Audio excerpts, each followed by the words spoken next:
Ohio gozaimasu. Yes, everyone, another video here from yours truly. Yes, the biohacker of Tokyo real estate. Tokyo real estate man. And yeah, we're here. I'm starting here on my Instagram today. And we'll just come over here to my saved pictures. There's a lot of stuff that I sort of come across my Instagram feed that I'm interested in, and I save it. And where I thought that there's so many, this is kind of a hodgepodge video where we could talk about all kinds of things.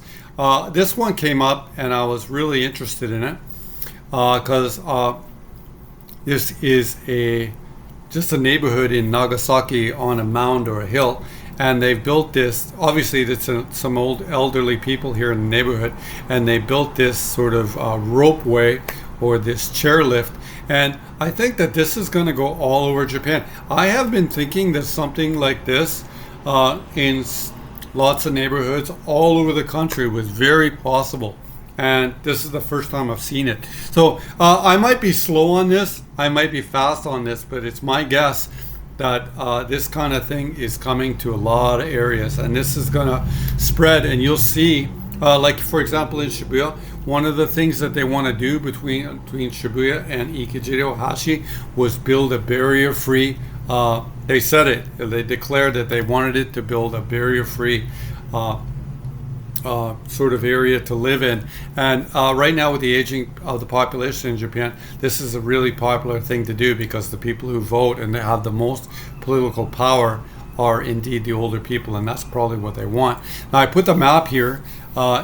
This is coming from Shibuya. This is an area that's known as Ohashi-dai, and it's a sort of a plateau. Dai means plateau. So there's other neighborhoods like Aoba-dai. This is Ohashi-dai, and it is an actual plateau. And there is a jinja right here, which is a temple, and there's a set of stairs that go up right here. And I've often thought that something like that could come here, and then I saw that there, and I was just trying to make connections. Like, I don't know when it's going to be built, but I think this kind of thing is going to move all over Japan. Lots of red pill here. This one unit I saw here, 47 meters, first floor unit for Gosen Gohyakuman. This is by the river here in Nakameguro. This was, you see along the river here? See? Along the river here in Nakameguro? There's nothing for sale. This one here was a 37 meter unit for basically Hasenman. So along the river right here, that's basically bullion. Anyhow, that's enough of that one right there. Go down back here to the next picture. I just think that I saw that today, and I've been thinking about that for years, whether something like that would be coming there too. But a place like Yokohama, I think that you're going to see more and more of that come there. Okay, here's one here. This is a great site. It's called House Up Japan. House is a house, obviously, and up means in Japanese probably house up is going to be meaning like improving and stuff like that. This is a house that I believe is in Kyoto. I looked at it, and this is an example of what would be sort of popular with a family, an up and coming family. Let's put it in the demographic age of 27 to 42, and this is probably what do you mean probably? This is what they want, and it's a real estate agency. And I thought this was a really, not really impressive, like just a really good standard design. It's like standard, but it was done really well. So I thought we could just look at it and cover it for a second, and that's why I saved it. It's interesting to see all these storage in the floor that are being used here, like in the counter. This is obviously the laundry room right there, and a nice black laundry bar. See, like this is the whole, the even on a baseline level, why I probably saved it is like the baseline level prefab. This is near prefab housing is really become really oshare or stylish in Japan, and it really is the standard. So if you're going to buy an older house, this is what you got to do to it. This is basically what you got to do to it for anyone to have any desire or any demand for whatever you buy. I mean, it could be an older house that's already in good condition. I mean, there's always various pushbacks, but this is kind of what's showing in the now. There's the, look at that right there. That's a storage there into the attic right there. And yeah, it's basically, it's like probably 2-car driveway and the sidewalk up the middle. and this will be like a, I don't know what that's called, intercom, I guess, an intercom. And yeah, that's a house. It's in Kyoto. Anyhow, that's the really good Instagram to follow right there. Is called House Up Inari, and yeah, that's a really good one. And they come across my feed. This is a house I was looking at here in Chiba for $50,000. Okay, and it's in Isumi, Chiba. And I'm not against all of this. One comes from Japan. Quest. Let's go through the pictures right there. 50,000, and it looks pretty nice actually. That's probably why I saved it. But my guess is it's totally, yeah. See, it's in, there we go, right there. It's in faraway Chiba, and yeah, faraway Chiba is totally broken market. By the way, look how the palm trees and stuff like this were built here. This would have been built like in the bubble time. And yeah, it looks really nice and stuff like that, and it's really been well maintained. But in some ways, yeah, this is probably like a, look at this, says beaches and surf breaks all around. And they're right, Chiba does really have really great beaches. But like for example, we could come back here to the, we'll get away from Tokyo here. We'll come here and this is like when you're going to buy, right? And you can Iko Tate Chuko, and we'll go there. And then it'll kick up where to go. And right here, we'll go to Chiba, right here. This is going to bring us to Chiba. And we'll just do a straight map search. It's called Chizu, which is map, right there. And we could just bring it down here to, here, all along here is really beautiful, beautiful beaches. We can go right here. Let's just choose this one right here. And we'll get the map.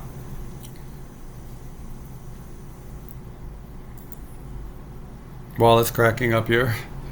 Patience, everyone. Tokyo Real Estate Man is on the case here for you. And then we'll back up here.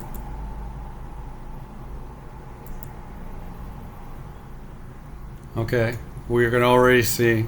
It's just everything you look at here is going to be blue. Blue, blue, blue. Okay, do you see anything else that's blue? Not blue. Okay, let's keep moving down. Okay, so it's all blue. Okay, so what is this in Chiba? What is this? It's totally broken market. So I don't want to be the one. Oh no, I'm not totally. There's an area. I found an area here. There's like an orange one here. Let's have a look at the. We gotta look at the orange one. And there's a red one. Oh wow. Did I find a pocket of something? Okay, so this orange one right here. Oh, there's one for, it's 800,000. Okay, what's this one here? Okay, there's one for 2 million. It's 380 meters of land. Okay, so that. But for the most part, like all this $50,000 stuff that you're going to get here in Chiba, you're never going to be able to sell it, because look at us, all these people here, they have a $50,000 house. Let's crack this. I'm just choosing it random. Okay, so there's a nicer house. Okay, like some of this stuff is doubling up, I guess. What's this one go for? There's one for 298. So there's a house that's actually worse. So if you want to get into Chiba, okay. Want to go into Chiba. Look at this. See, what do you see everywhere? You see blue, and this is just the stuff. This is just the stuff for sale. There's houses everywhere in here. Okay, everywhere in here. Okay, so we try to Tokyo Real Estate Man. Let's get him into the area of Chiba you want to be in. Okay. Oh, I went too far. Okay, you see what's everywhere here in Chiba is blue. Everywhere. Oh God, Tokyo Real Estate Man, what are you doing? Okay, there we go. Finally, right there. We're getting up here to where the Joban-sen is. Okay. Okay, so what we have here, we have Tokyo here on the left. Okay, I haven't looked at any of this. I'm just cracking it up. Okay, so here you see some red here around Chiba Newtown. Okay, come on up here to the Joban. This is Kashiwa. Kind of try to bring in get closer into Tokyo, and then finally you see the Chiba, you'll see the Chiba market breaking away from blue a little bit, okay? In this area here, green is becoming more dominant than the blue, okay? As you get closer to Tokyo. So anything away from this area, okay? I'm just a reporter, like it or not, okay? Like, you get away from this area in Chiba, you're totally going to have no options at all. And that's why everything down there is blue. No one's going to really buy that $2 million house down there in the bottom of Chiba anyway. No one's going to buy it. You want to buy that $2 million house, you're going to be stuck with it. So that's just what's happening. Anyway, look at that. Back to the next picture, Tokyo, man. That was that picture there in that house there in Chiba. I don't even know where the place was there. But we'll come back to it. That was that one there. Here was another one in Kyoto, and I really liked this house because it looked really nice, and that's why I saved it. This is a site that's called Relocate Japan. 59,990K in Kyoto. I really liked it, really clean. I liked how the neighborhood really looked really clean. I liked how big the street was, but and it's I did not like what's inside. I mean, that means I'm not totally impressed, but for $59,000, like, what do you want? Okay, but again, that's getting way out there, right? Fukawa-yama, I guess, or like it's like way out the Fukushiyama, or that's, I guess, Fukuchiyama-shi. Like I was reading the Japanese.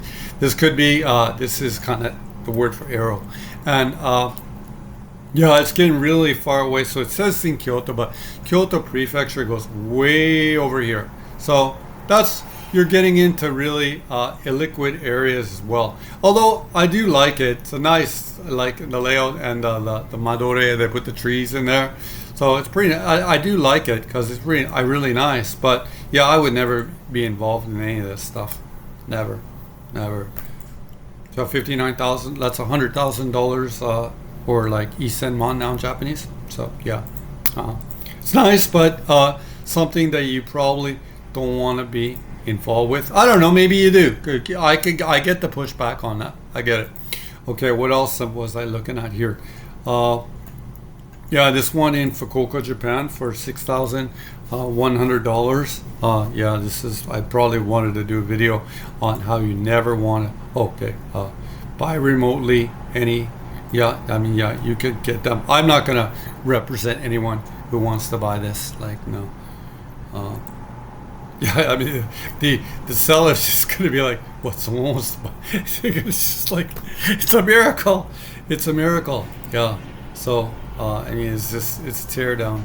So some of this stuff is really neat. Like, I really like these old cute little sinks like this. I really like them and stuff like that. They're really neat.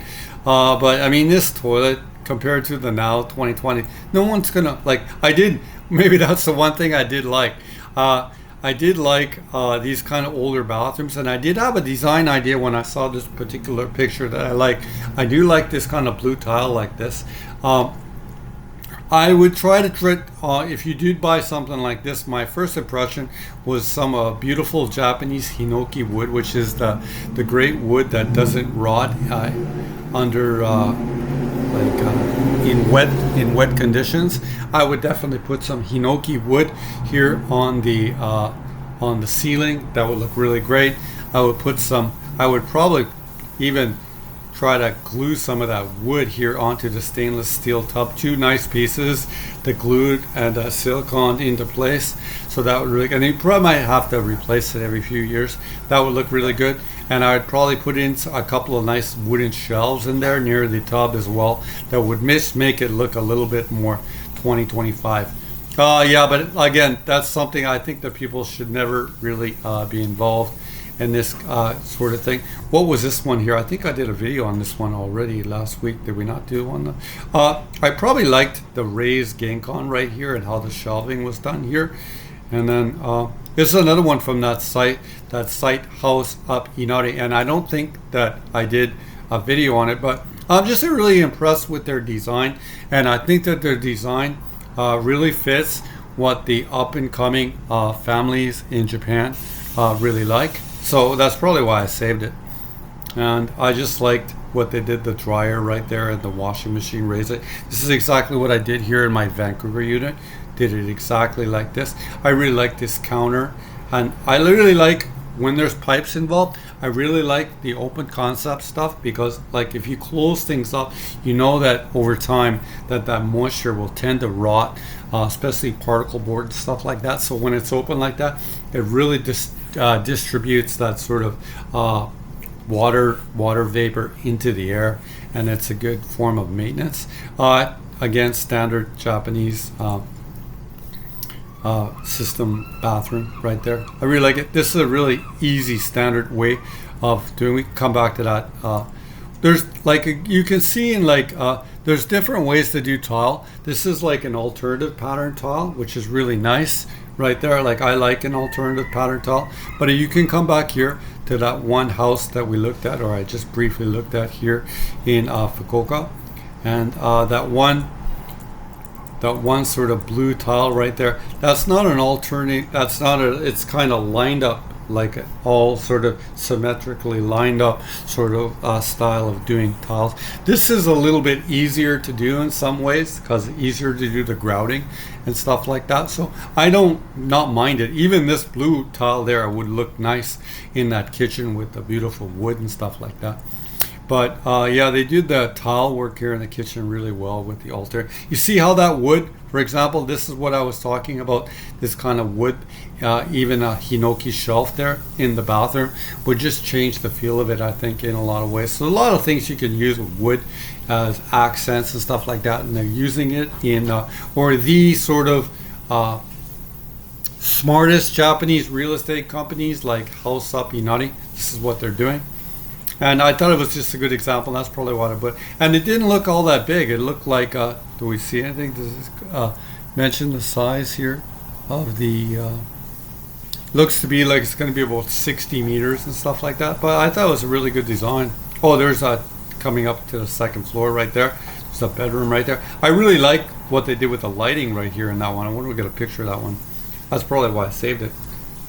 Oh, yeah, there you go, too. And then, looks to be like this was all sort of redone. This isn't a brand new house. This is a house probably from the early 2000s right here.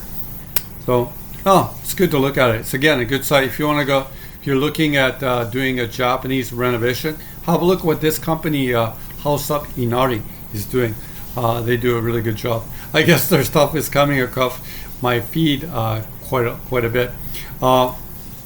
This was another one. This one is from, I've covered them before.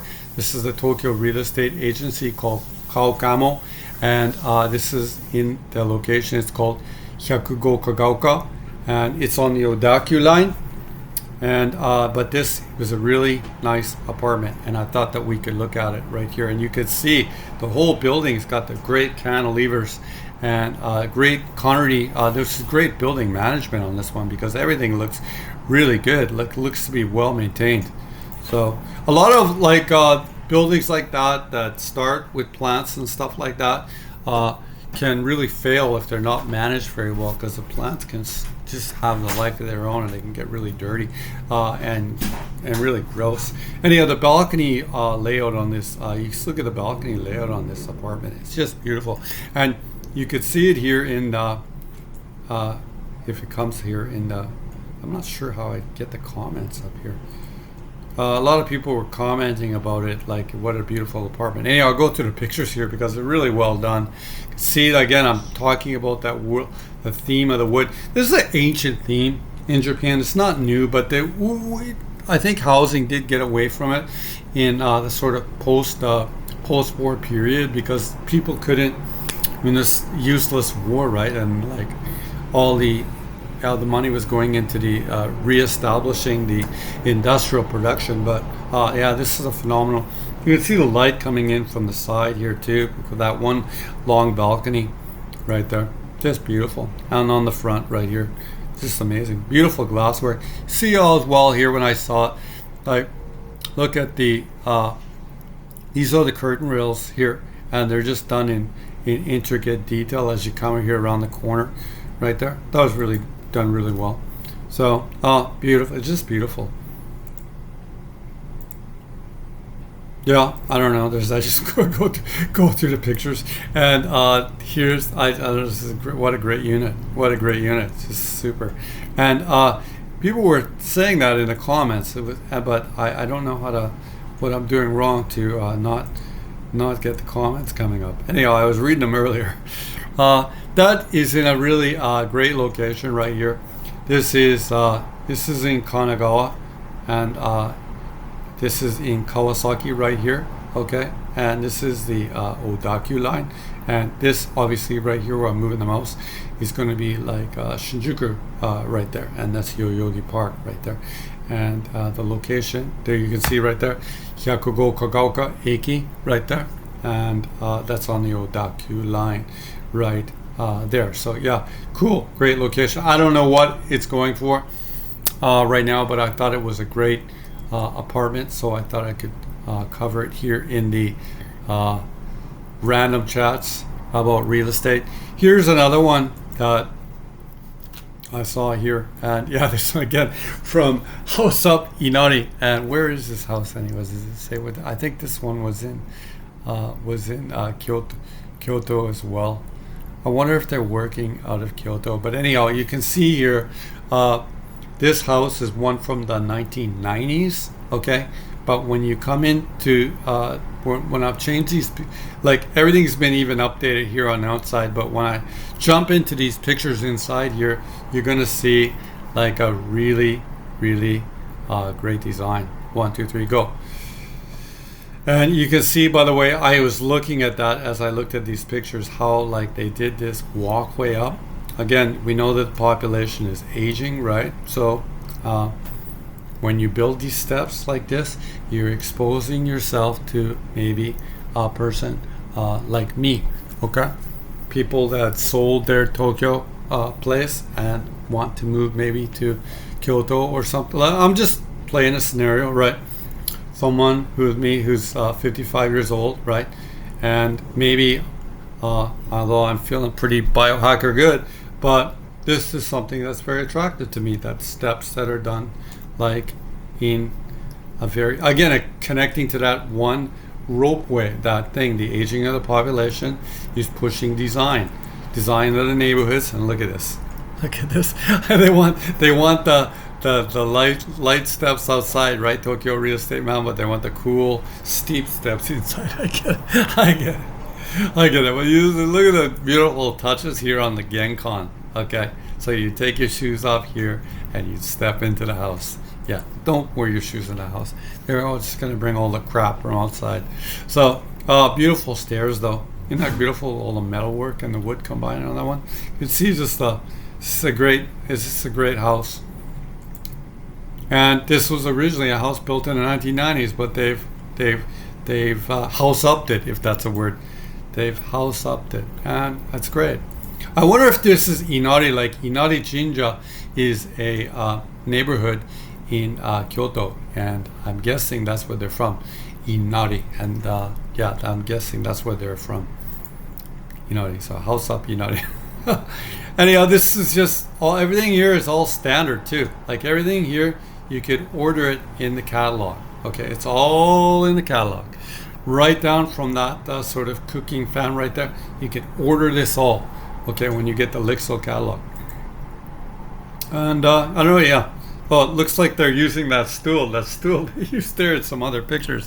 So they're probably here in, let's have a look if they're here in, I'm guessing that they're here in yeah, they're from Kyoto, that's right. Okay, yeah, they're from so they're from Inari, which is the area of Kyoto. Anyhow, this is their page. So yeah, that makes sense. Of course. If you have a chance, you're in Kyoto, and you want to go to Inari Jinja, it's a really nice one, and its symbol it's the one with if you've ever been there, it's the one with all the orange gates that go all the way up, and it's the symbol they use the fox, the kitsune, and it's a really beautiful jinja. Anyhow, we'll keep going here, keep pressing on here. We're talking about lots of different sort of stuff here today. Don't buy this one, don't buy this one, buy this one. This was a really nice house in Niigata, and as you know, it's kind of like my second home is Niigata, my wife from Niigata, and I really like this one. And this is Sado Niigata at $98,000, but definitely very, very beautiful house, and that's why I saved it. And I'm really from, it says here located on Sado Island, so that's Sadoshima. Okay, that's interesting. It is a beautiful house right there, but I'm kind of the opinion that you should just buy something in Tokyo and use the transportation system to access these countryside areas, because Tokyo is just growing and these areas are deflating. So you shouldn't put your money in these areas at all. But again, it's $100,000. It's a nice house, beautiful, well maintained. Like the way I like it, it's like the owners still live in it, but you can tell. Look at this seat, like everything is like, even how they wash the dishes, and everything is being just well maintained house. It's nice. It's a nice house. It's a beautiful bathroom here. And yeah, that's the island that it's on. I thought it was beautiful. So, and that's why I saved it. I don't know if this is necessarily a good idea, but like everything can't always be about money either. So, anyhow, that's from cheap houses, Japan, I guess. So, anything else I wanted to talk about here? I guess I saved this one here. This is a 1970, basically when I was born, 1970s. The cost of living, looking at inflation, I guess. New house, 23,000. I guess this is going to be U.S. dollars, but we could say that it was probably Canadian dollars as well. Average income was 9,400. New car, 3,400. 1/3. Okay, like the price of a car now is like $50,000 or $60,000, so that's become the same as the income. And at that point in time, it was 1/3 the income. The minimum wage was $2.10 an hour. I guess right now in Japan is probably around $1,300 an hour. Movie ticket $155, gasoline 36 cents a gallon. And we know that the an ounce of gold 1970 was $31. Today it's $3,500. So if you had that, you've basically gone 100x on just holding that piece of gold. Lots of coffee price recently has gone up crazy amounts. I just bought I guess it's a package about this size, $15 for coffee. Dozen eggs, $59. Basically for 12 eggs here in Vancouver right now, it's $4.16 in the cheapest place. So look at the inflation, it's just crazy. I think the egg price in Japan is still reasonable though. I think that 10 eggs is about $2 right now. Look at some inflation. Never a mistake not to be involved in real estate. However, like Japan is really complicated because the population is going down. So in these sort of areas, this land is just going to be less useful in a way. So that's really my outlook on it all. And I don't know which one my favorite one is. This one really, in some ways, was my favorite one. This sort of cable car that's coming to this neighborhood in Nagasaki. It said it was in, and I thought this was really meaningful. And I think it's good that you could say that it might be a little ostentatious, but I think that this would serve a lot of elderly people very, very well who live in these sort of like these, I guess they're called plateaus and stuff like that. Anyways, another video here from the Tokyo Real Estate Man. I'll go through the commercial stuff here at the very end. If you're interested in a property from Japan, I really love to do this channel anyway, but I'm happy to be a real estate agent as well. But really, I having this channel as an outlet for talking about my life's work is very pleasurable for me anyway. This is my Instagram. You can follow the Instagram here. You can DM me if you like. Other way of DMing me is to go to my website, which is known as Tokyo Real Estate Man website. Everything's the same, and then you can just give me, if you hit the book, the part that says contact box, it brings you down here, and you can either fill this in or you can give me a straight email. Thank you for taking the time to watch another video here from me, yours truly, the Tokyo Real Estate Man. Itsumo arigatou. お疲れ様です。